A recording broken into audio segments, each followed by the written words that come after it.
So welcome everyone. Hi, my name is Karina Escaño, and I'm on the events team for the Sales Enablement Squad. And the Sales Enablement Squad, if you're not familiar, is one of the let's go here. Excuse me.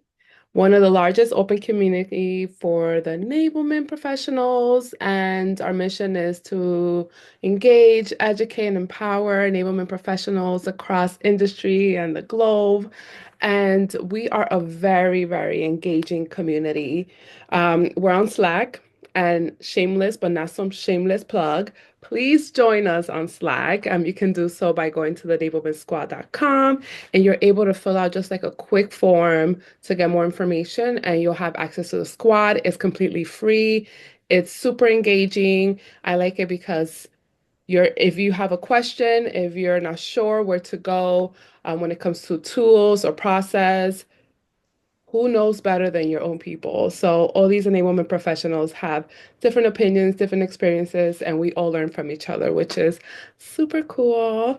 Yeah, and that way you could be informed for any other webinars we have in the future. We have hackathons throughout the year.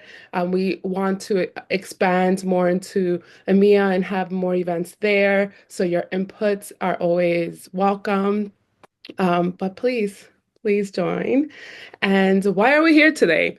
So, we're here today to talk about an exciting topic, which is proving enablement value and showcasing your impact on sales performance with a simple three-step framework led by Krystina. And I love the word simple and steps. Anything that has steps, one, two, three, you got me. That's all I need.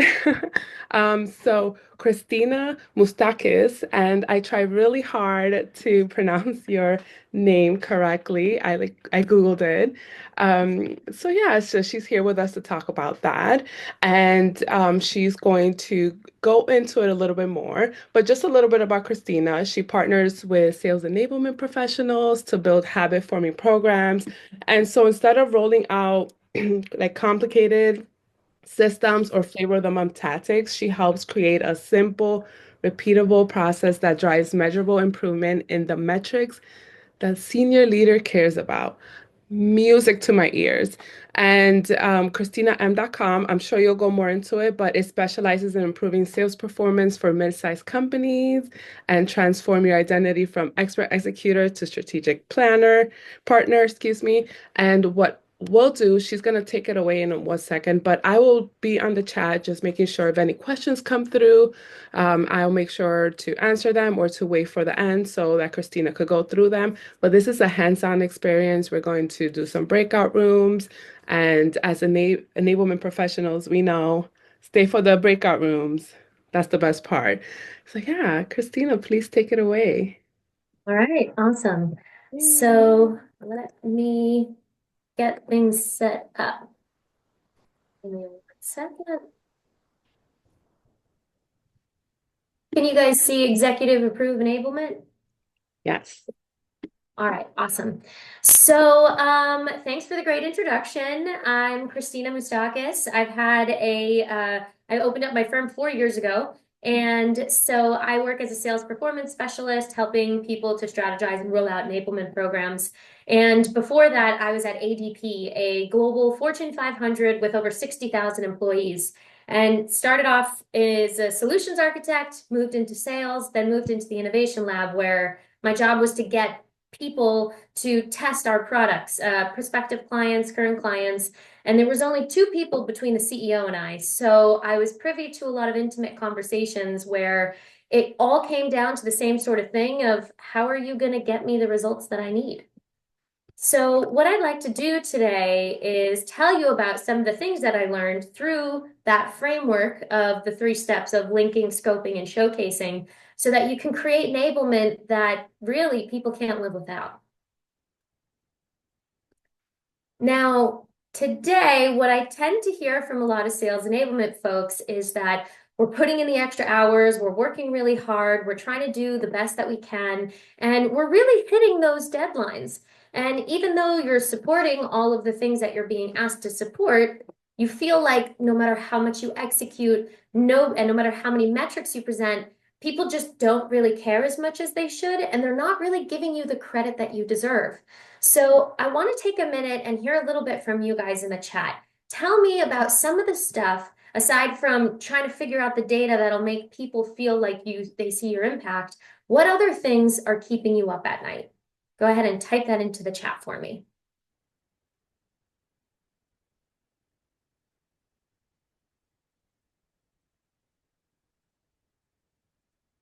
Choosing the right tools. Influence without authority. That's a good one.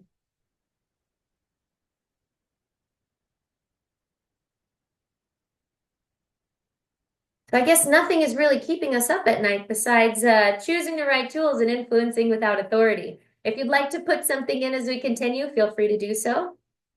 Oh, that's a good one. Are we working on the most impactful initiatives?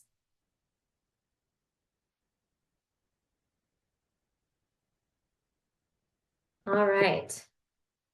So enablement, exec willingness to engage in the planning, these are all things that are definitely keeping up enablement at night. And they tend to be similar to what I've been hearing each time that I run this workshop. I get a variety of different answers, but they all kind of circle around the same types of things.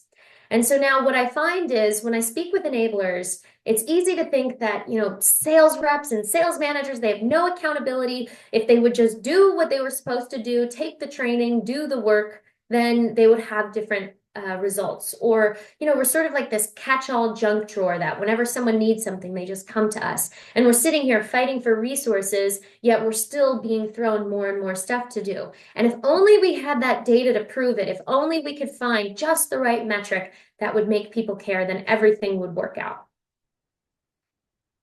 As it turns out, what we're missing is some key things that are sort of nuanced in what that means for us and what we should be doing. So those nuanced insights are that executives don't really care about data, they care about results. Data is just one way that they figure out if the results are happening. And something that we need to consider is that executives have performance reviews also, and there are certain things they are being held to. So if we could figure out what those things are, what those results are that they're being held to, we can then center our programs around it. And also, enablement means so well. We are absolute rock stars. We cater to everybody. But that's a little bit of a problem because we're not the best at setting boundaries a lot of times, which means we take on way too much.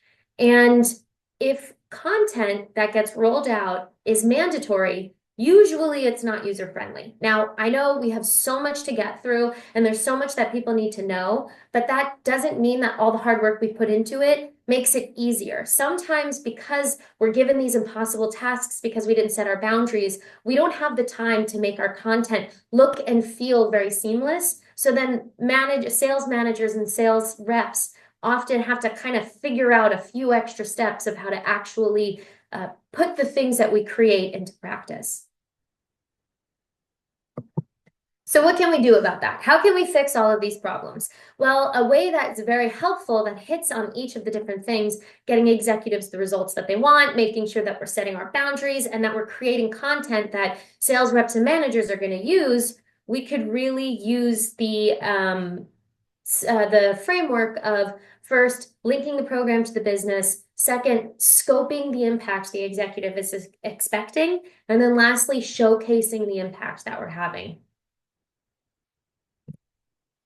So why should you use this framework? Not only was this informed by my experiences, both working at the Global Fortune 500 and within the 4 years that I've spent building up a sales enablement practice, but they're also grounded in the research and the theory of what drives human motivation and behavior. When we come to work and we need to be productive, there are certain things that have been found over decades to be pretty consistent in the way that we need to get people to do those things. So those 3 steps focus on what we've found within our research to support that. So now what I want to do, before I go through each of the individual steps, I want us to start off with a goal. I want us to then go through the steps and then refine our goal in the later part of the workshop. But let's all first start out by thinking of an upcoming sales tool or training that we have. And I want you to write in 1 to 2 sentences what the goal of that sales tool or training is. So pretend you're gonna be presenting to an executive. They've just called you into their office for, 2 o'clock today, and you're going to have to present. So I'm going to put 2 minutes on the clock, and I'd love to see some of your responses in the chat.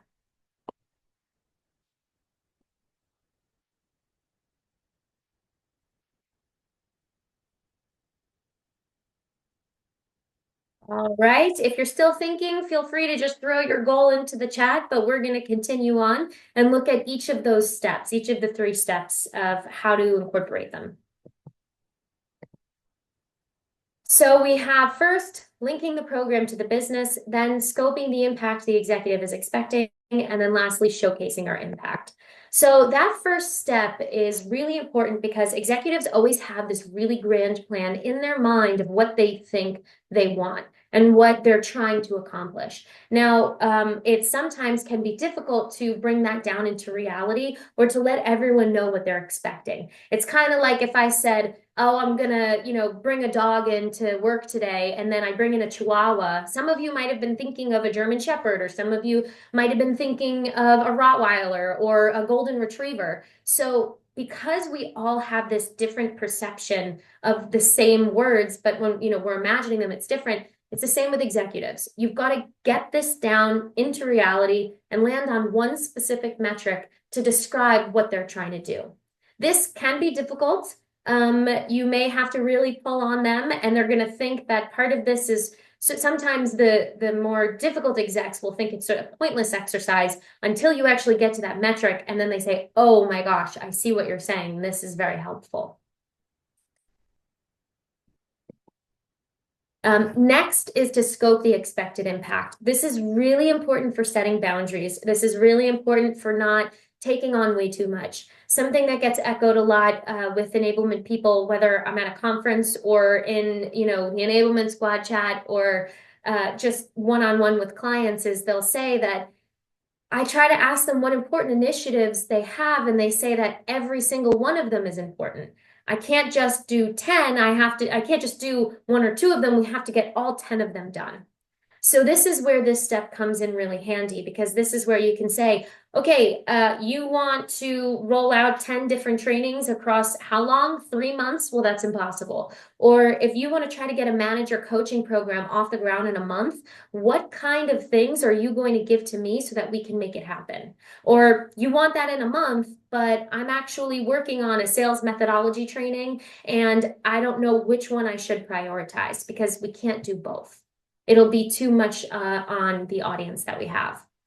So when you set these realistic expectations and you have these real conversations with execs, it helps to not only position yourself as somebody who can strategize really well, but it also makes them see if that vision that they have is actually realistic within the resources they want to give you, the time frame they're going to give you, and the people that you're supposed to be affecting. So some of the things that I hear objections to these first 2 steps, one that I get a lot is that's above my pay grade. I'm not able to actually change anything or push back. And that's not true. If you push back in the frame of what those 2 steps are doing, again, that's going to be the type of stuff that makes you look like leadership and management material so that you can move up in the ranks. Also, if you were already doing this, then is another thing I hear. And if you were, then the types of problems that we're having that we talked about in the beginning wouldn't be happening if you were already doing it. And the fact that it takes too long, as I mentioned, that the one step about getting that real metric, bringing an exec's vision into reality by linking it to the business, that can sometimes take a little bit of time and effort, but it's well worth it, because when you're 6 months down the road and everyone forgets why they're doing what they're doing or doesn't want to contribute, you'll be happy that you spent the extra time doing it. And then lastly, recurring meetings are probably one of the most overestimated thing that people do within a project. And a lot of times people just show up and tune out, and they're not actually there for the reasons that the recurring meeting has been set up for. So there's a lot of research around how recurring meetings aren't actually achieving what they're supposed to be achieving. So when you lead with what is the one metric we need to do, how do we scope out those expectations, the recurring meetings actually do what they're supposed to be doing. So something that I found over, the 10 years, I started off as a high school English teacher. I went into organizational psychology, got my degree at NYU, spent some time in ADP, and then now have been having my own firm for 4 years and worked with a variety of different clients and personalities. One thing that I have found to help, no matter what type of person I'm dealing with, no matter if it's a large company or a small company or a startup, this sentence frame is beyond helpful for getting step one and step two done. And if the other thing that it does really well is it can also accelerate the conversation. So once you start talking to people and they start brainstorming ideas or they start like throwing initiatives at you, if you bring this up and even show them the specific sentence frame, it really helps to focus their mind into what exactly they should be doing and what needs to be defined by the end of this meeting. So one of the things that people tend to have the most trouble with, and that I saw was lacking in the ones that were in the chat, was this last piece of do something. So when we think about what it is that we want our audience to be doing, and that's going to improve the metric, this behavior thing is like the key to everything. That do something is like literally what behaviors will you see differently? So for instance, the closest one that I have here is Carlos's. He said that, there's going to be key concepts and objective milestones that move through the stages. But I want to know what's the key behavior. If someone started to train on pipeline management and then one person got the training and the other person didn't, what kinds of do somethings would I see? What kinds of behaviors would be different? So I'm going to put 3 minutes on the clock here. And I'd like for you guys to rewrite your goals in this format and then share them into the chat.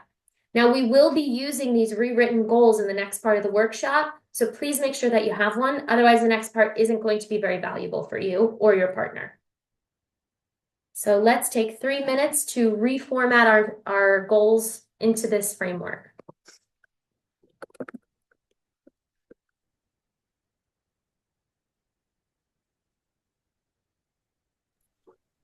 Christina, I might have missed it because my internet's a little spotty. But could you clarify what you mean by a measure we already use?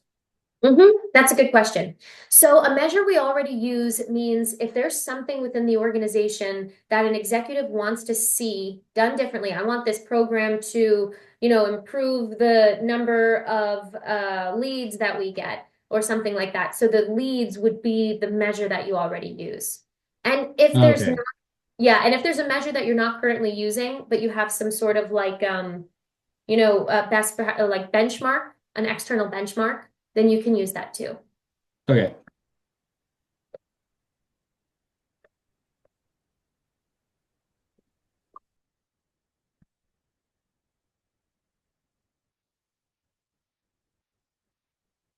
Right. We've come up to about 3 minutes.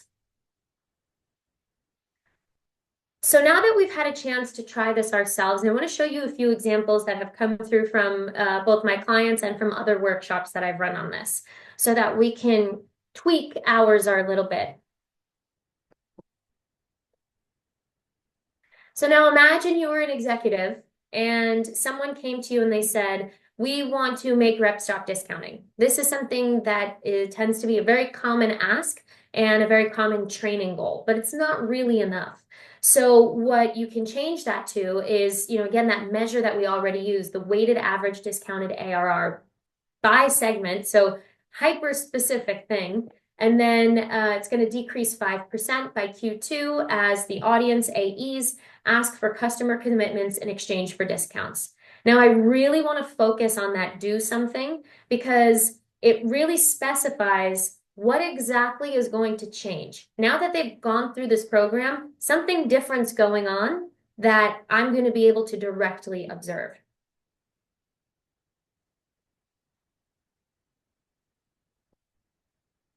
If we take a look at this, introduce small businesses' new sales process to account execs and digital sales.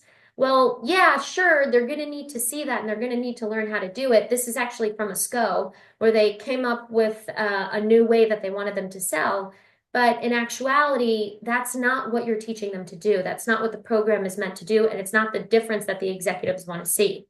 Really, what they want to see and the impact that enablement is supposed to be having is to decrease the sales cycle. And so they're going to do that by having the AEs and the digital sales reps take ownership of lead qualification and demos. So now they're going to be the ones physically doing it.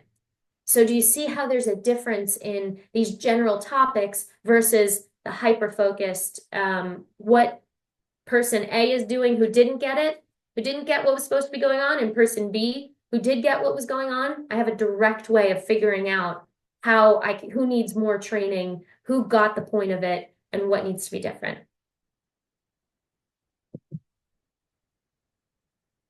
Train the sales team on a new sales system. That's not very helpful. Instead, we're actually rolling out a new sales system, not because we got a new CRO and he wants to look like he's doing something, but because the accuracy of pipeline evaluation needs to go up. People aren't really putting the right stuff in there. We're not forecasting well. So now we're going to adopt this new sales system so that we can increase the accuracy of that pipeline. So now that we've rewritten our goals, I want to take a second for us to look back at some of the ones that we have.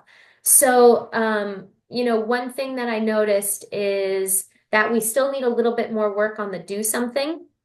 So, let me see. Nigel, you had mentioned that you want to increase S1 op creation by 50% for Encapture reps as they add 50 prospects to the new indirect auto loan sequence and speak to prospects on these specific pain points. Okay, so by adding prospects and speaking to them about the specific pain points, you've directly said, here are the behaviors that we want to see done differently. Here's how we know if someone's actually going to, here's what it looks like when someone is doing the right thing that'll increase the S1 op creation. So that was a good goal.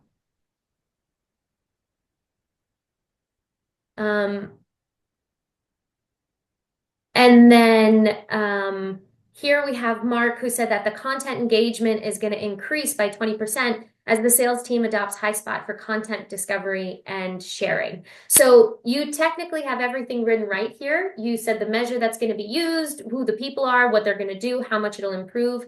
But I want to challenge you a little bit here to think about the perspective of the executive. Why does the executive want to see this content engagement increase? So from an enablement perspective, we want to show that people are using HighSpot and they're doing things the way that they need to.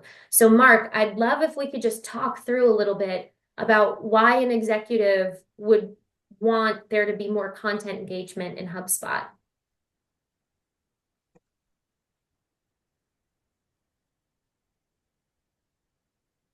Is Mark, oh, I think Mark was the person who was having the technical difficulties.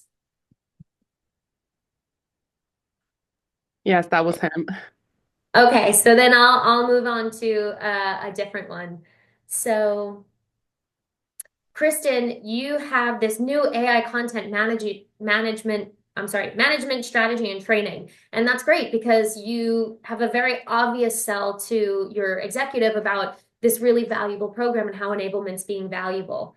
Now, the only thing is that I'm not exactly sure what it is that they're going to be doing differently. So yes, the deal velocity is going to increase, but what is a rep going to be doing so that this is actually happening? Aside from just like using the management strategy or training, what's covered in that management strategy or training? Yeah, I feel like there would have to be some sort of like training on proper usage and like use cases of the actual tool itself. Um, being able to like implement sort of examples on how like, okay, this specific tool cuts down time to find the right content, therefore increasing deal velocity or something like that. So when they use it, so is this going to show them the different use cases for how to increase deal velocity?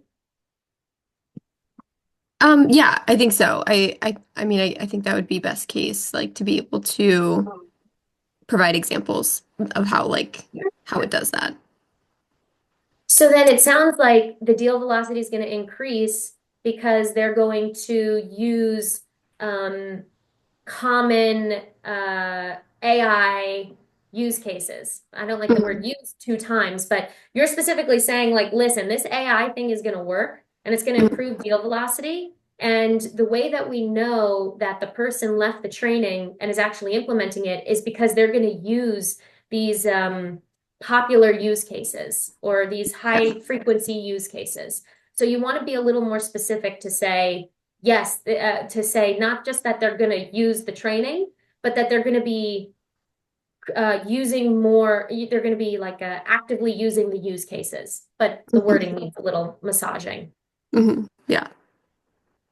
Because it's not the training that's the reason they're changing. It's because of the behavior you're teaching them, which is use cases, which is like the use cases of AI. Yeah, that makes sense. Yeah. Krystina, real quick, I Yes. know you have one talking about pooling. And so we recently acquired another company, and I've done we had like 20 trainings over the last 2 months just to make sure everyone is, using the tools. Like there's been a lot of changes because obviously you're merging two companies together, very chaotic. So I was wondering when you're looking at tooling specifically for like never like merging two sales forces together when you're not really sure what the end product is supposed to look like because they're still building as people are using. What does that sound like?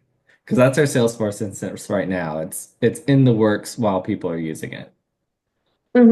Flying the plane. I think it's building the plane while you're flying it. Yes.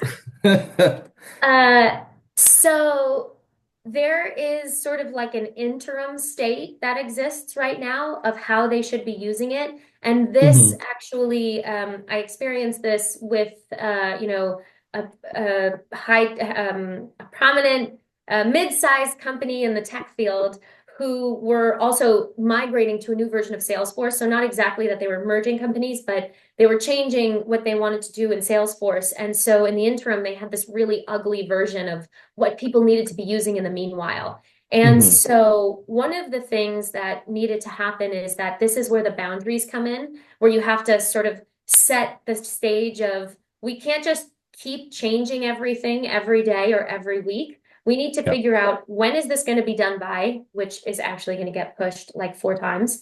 And Yep. what is like the interim state that we want to teach people and keep them on. Mhm. So the way that you want to focus that is it's not their Salesforce mastery or whatever tool you're using mastery that is Mhm. important. What's important is what that's supposed to be doing for them.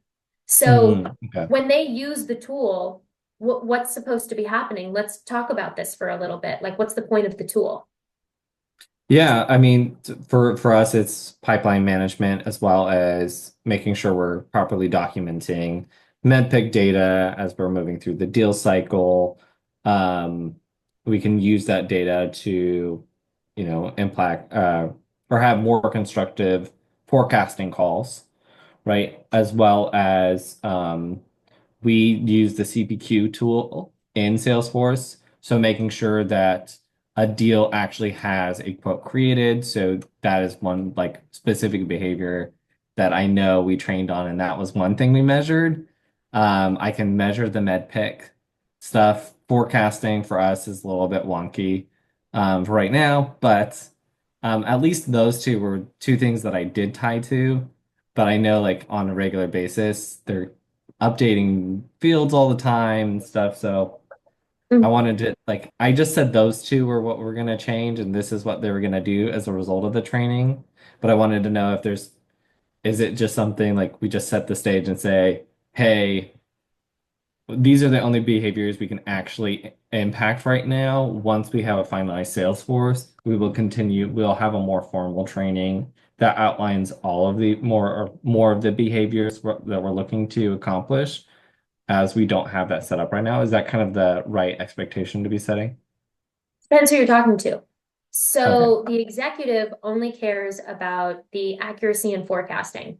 He Okay. or she doesn't care about, are they using it? Are they making the ops correct? Are they doing Hmm. anything? So any information you give them has to be framed through how accurate are our forecasts for our calls, because that's really Okay. all they need from it. And then Yeah. the do something, that is for making really high quality training and sales support tools, and also for communicating what is expected of what, what should be happening. So that this way, when you talk to like the engineering department and they throw in some like dumb button that you're like, why would you even put this in here? You're making it 10 times harder for them to do this something.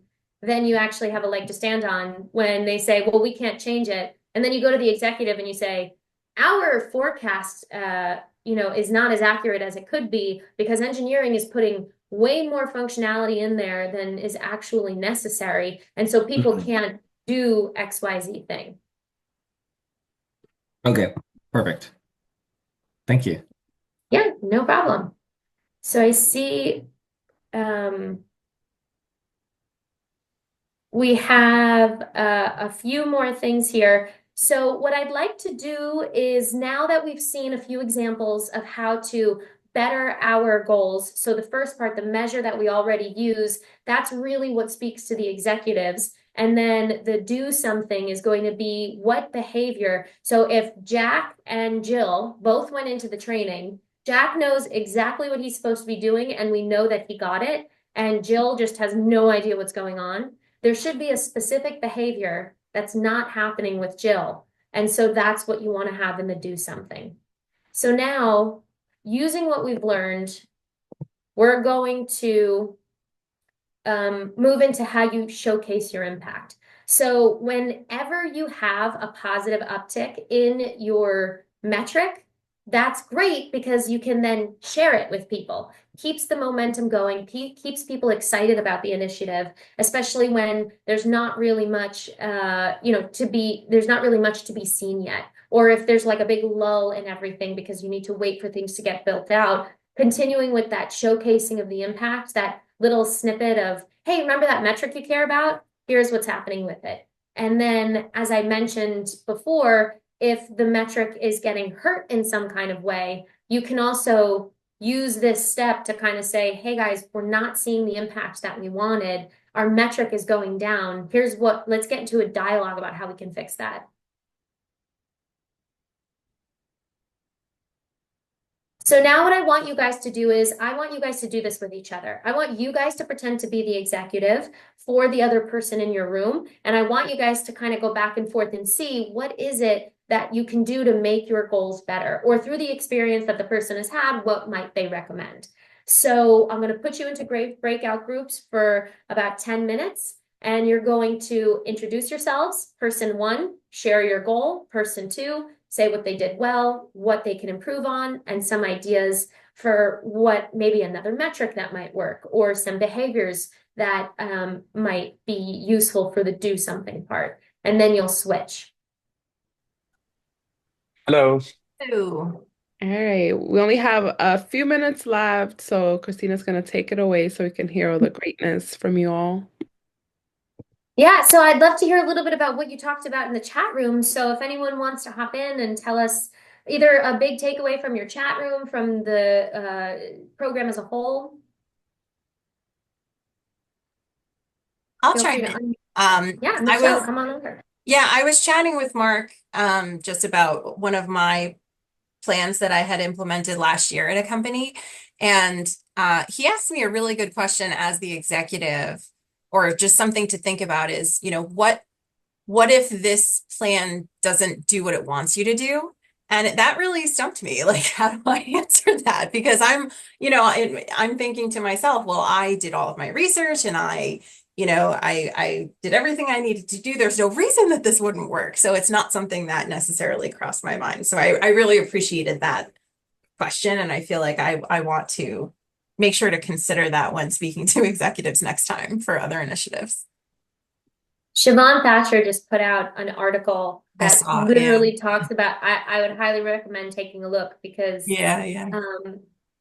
and don't be afraid to turn it back on them, like by saying something like, so what do you think might keep that from happening? Yeah. Because like you said, you did all your research. You are the expert, and they're just asking you for your opinion when they say that, because they need to sanity check what you're doing because it reflects on them. So they need to say, hey, I totally trust you with this, but can you tell me what happens if all goes wrong so that I can feel better about it? It's not, Michelle, you have no idea what you're talking about. What if everything goes wrong? So flip that Yeah. framing that it's because you're an expert and they need to have like a CYA type of conversation in case they talk to somebody else. Yeah, that's a really good point. And I think that that's something that we as enablers need to remind ourselves of often because we all have, I mean, I shouldn't say all, but most, we have imposter syndrome, right? Like we always do, and we have to get over that. So that's really good advice. Mhm. Great example to give to us. Thank you. Anyone else want to jump in? Oh, Nigel, I see. Yeah. Yeah, so Sean and I kind of got distracted and actually didn't do the executive part. We had a great discussion. So sorry. So we were kind of mentioning, so Sean's actually stepping into a new role where he used to be product facing or product enablement. So more of a task taker, like project taker, rather than an actual executive relationship where I've been primarily like a one person team most of my career. So you got to wear all hats and you got to have conversations with everyone or nothing gets done, sort of thing. So some of the things that we talked about was like, well, what does enablement own versus what does a manager own versus what does the executive own? So like we can help build training, we can help get people trained up, but for day-to-day helping change behavior, right? Helping like the manager understand what their role and responsibility in this is really helpful as well. It's one thing for Michelle, I know that like kind of doing that pushback as well when they say, hey, we want to see like, oh, we want to decrease the average sales price or not decrease average sales um, the average the sales cycle. Oh my goodness. So for instance, if that's what they're asked, for like by how much or what stage is really causing this problem? Like pushing back on them and maybe asking a few clarifying questions can make them think about like, is this really the problem that they've identified? Because sometimes it's not. And executives sometimes have such a high level view that they don't necessarily see maybe some of the cracks that you might be able to see by talking to multiple levels in an org. So always being able to like push back and say like, hey, I've seen X, Y, and Z, and I think this might help and, make an impact there. Yeah, and kind of being on, mentioning that, up to now I've been doing product enablement, which is mostly intake from actually from other enablement managers who are working with the executives. Um, I would love it if in that role they would come and just and tell me what they want to improve. Like we want to improve this metric for this product or something like that. But most of the time they're coming at me with, here's the program we want to run. We've already got it figured out. We just want you to do it.